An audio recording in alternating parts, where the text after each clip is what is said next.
เอากำไรพิเศษโน่นน่ะเนาะได้โน่ไหมผมเนาะ พี่นายคนนี้เทิงพี่นายกกไผ่บักกระหลายนะเอาขึ้นไปแม่ผมวันนี้ลิ้นไหนอยู่เทิงนี่นะพอจิตัวจังหยัง โอ้เพิ่นได้ส่งจังหวะนะมาบุญเนาะ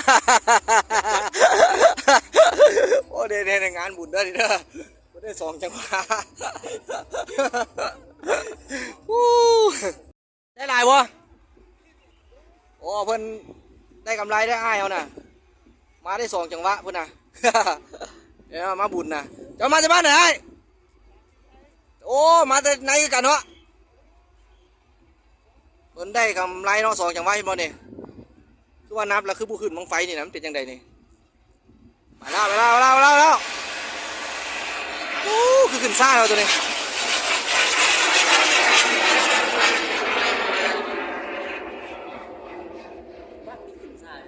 แม่นขึ้นซ่าเซ็ตจูดให้เทวดาเจ้าหน่ายเทวดากันเหี่ยวโอ้จะสุบาบเด้อ คนมาหาเนาะมาหาเนาะโอ้ได้กำไรส่งจังหวะเนาะมื้อแรกนี่แกงที่ไอ้เฮ็ดแกงที่โอ้คัก คัก